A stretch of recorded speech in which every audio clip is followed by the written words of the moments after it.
Can you think of one incident or one activating event that you can pinpoint, like one specific time that you didn't eat, or one time that you feel stressed that perhaps led to not eating? So my mom had come to visit and we had a good trip. It was mostly bonding. But after she left, I just started skipping breakfast almost every day. And if I couldn't skip breakfast, I skipped lunch. And so, would you say that the activating event was that your mom came to visit and the consequence was skipping breakfast or lunch every day? Or would you say the consequence was No. motion or behavior? We can really do it either way. How did you feel about skipping lunch and skipping breakfast in Yeah. retrospect? Yeah. So I think that, yeah, there were consequences from that. So first of all, I felt extremely out of control. I felt like I was I felt ashamed a little bit because I felt like I was relapsing. Um I like because I think one of the behaviors was that because I did it once, then it kind of snowballed into every day for a few weeks. I felt like all the progress I had made had been lost. Like maybe I felt self-doubt, like maybe I haven't come as far as I thought I had, or maybe I'm not in recovery. Oh yeah, there was like an even bigger feeling of like discounting my own recovery, like I haven't even recovered, I'm not even in recovery, I'm not even doing recovery right.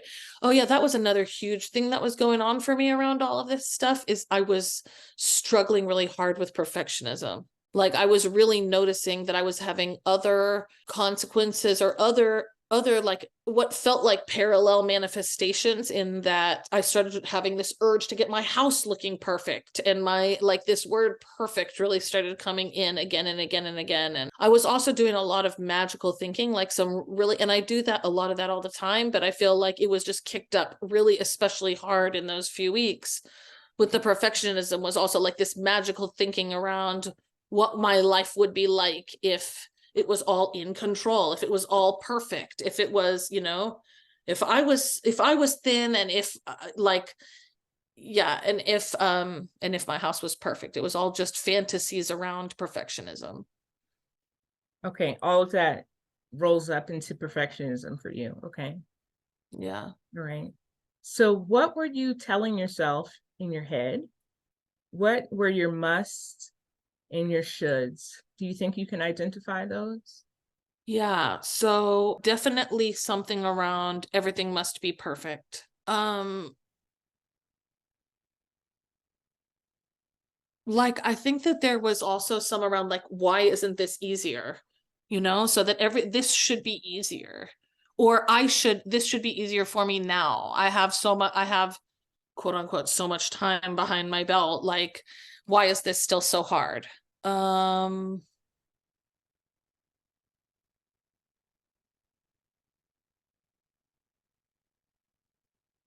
yeah. Okay. Anything else? I was just trying to think of more of them. Mm. What about around your feelings? Did you feel like you should feel a certain way? Yeah, I felt like I should be feeling in control. Like, why did I feel so out of control? I should have felt more in control.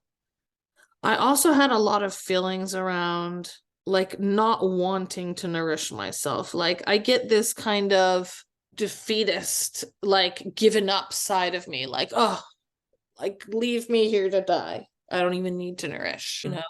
Would you say that if things aren't perfect, then I don't deserve? Would deserve be a good word? Yeah, I definitely think that there's yeah, some around that for me. That like because this was also around a circumstance. I was realizing too that like it's also around the circumstance of my son switching schools, and that also kicks up a lot of stuff for me around perfectionism. So I also think, yeah, that there's like a lot of me trying to be perfect in order to be worthy. Hmm.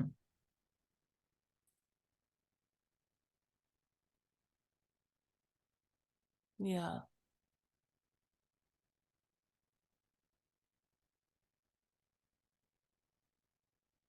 Okay. Yeah. So, the worthy has come up before Yeah. in different manifestations. Mm-hmm. So that's definitely a limiting belief. Yeah, so that's my number one major must is I should be perfect so that I can have worth. Yeah, so that I can be worthy of love.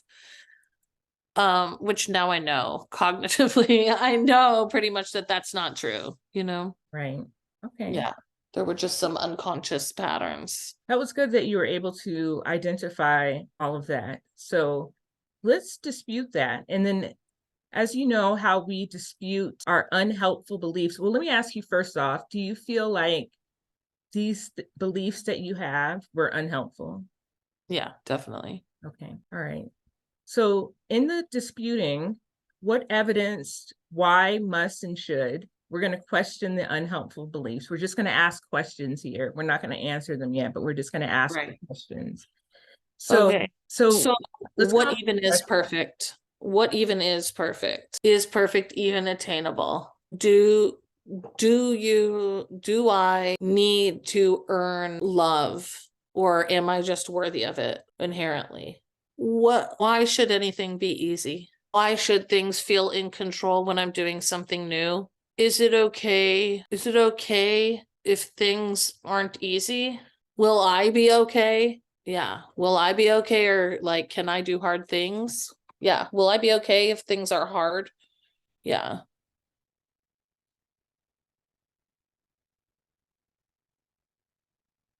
Okay. So we covered the perfect should be easier and should feel in control. So we disputed Mm. those. Do you want to add anything else to that?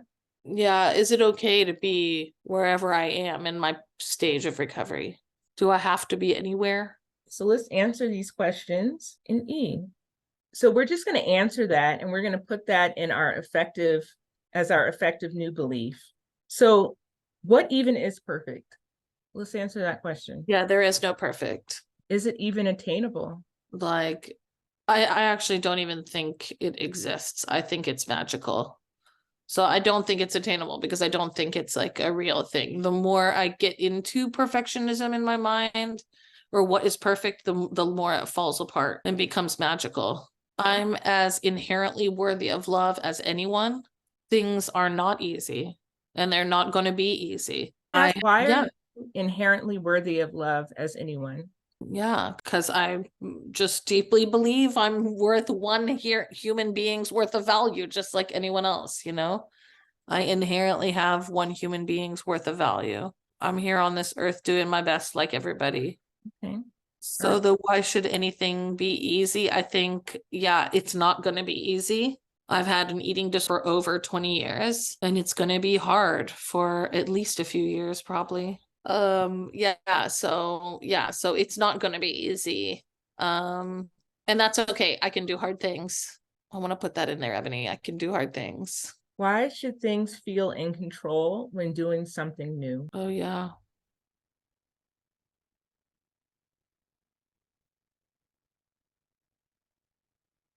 Yeah, I don't think they have to feel in control. I think it's the same thing as the hardness that, and to be honest, they would probably feel more in control if I fought my structures less, you know? Like that's why the structure of having 3 meals a day with from 3 fuel groups exists, to give me something to like grasp onto. And you know, like of course I feel out of control when I am in like active addiction about it, you know? The 3 meals a day, what's the rest of that? 3 meals a day with foods from 3 fuel groups in each meal. Give you structure? Is that what it is? Yeah, it gives me structure, you know, but that's what I was rebelling against and feeling out of control about, you know? Like I don't have to feel out of control. I can be on my meal plan, and that's in control, you know? Okay. Is it okay to be where I am in recovery, and do I have to be anywhere? I don't have to be anywhere, and I can go as quickly or as slowly as I want to go. I do think I feel a certain amount of like sickness of messing around. Like I feel like it's pretty simple if I can just, if I like, if I can step up to the challenge and make it a priority, you know, and also it's okay. It's okay. I don't have to be anywhere, and wherever I am in recovery is the right place to be. It's all a necessary part of my journey. Anything else you want to add to that? Any other things that come up when you're thinking about changing that belief? No. Okay, so I know it's a little bit of a hodgepodge here, but do you think that you could read that for me? Yeah. So there is no perfect. I don't think it exists. The more I get into what is perfect, the more it falls apart and becomes magical. I'm inherently as worthy of love as anyone because I'm worth one human being's worth of value. I'm doing my best like everybody. It's not going to be easy. I've had an eating disorder for at least 20 years, and it will be a few years before it becomes easier, and that's okay. And maybe it's like, maybe it's not about the ease, it's about just like making it overt. It's like I just have to overtly focus on it for a while, and that's okay. I can do hard things. I don't think I have to feel in control. The 3 meals a day with foods from 3 fuel groups in each meal gives me structure. I don't have to be out of control if I follow my meal plan. I don't have to be anywhere. I can go as quickly or as slowly as I want to go. If I can make it a priority, it's okay. I don't have to be anywhere. It's all part of my journey. I feel peaceful. Okay, you feel peaceful. Mm-hmm. You feel like in the beginning we talked about the activating event was your mom coming, and then afterwards you started skipping meals. Mm-hmm. You feel like if you have another visitor and it's somewhat stressful, or another stressor comes in your life, do you feel like you can apply this effective new belief? Yeah, I think maybe it says that like when I'm in contact with my family of origin, then my feelings of unworthiness kick up, or like feelings of proving kick up. And so just reminding myself of my worth and like supporting myself when I have visitors Okay, would be helpful. Yeah. so reminding yourself of your worth, how can we make that an affirmation? Well, I mean, I have up in my one of my affirmations, I am worthy. I even kind of feel moved to say like I'm worthy outside of how anyone treats me. Like how people treat me is not relevant to my actual inherent worth. All right, any other feelings or any other behaviors that you'll do that are new? No, I feel mostly peaceful and like settled into the plan. Good. Well, thank you for doing this ABC with me today. Sure. Um, that what you ended up with was a lot different than feeling out of control, ashamed, self-doubt, lost my progress, and perfectionism. Mm-hmm. You left off saying that you're peaceful, settled, and I am worthy. Mm-hmm. It's a Yeah. lot different. Yeah. Well, Thank you. thank you.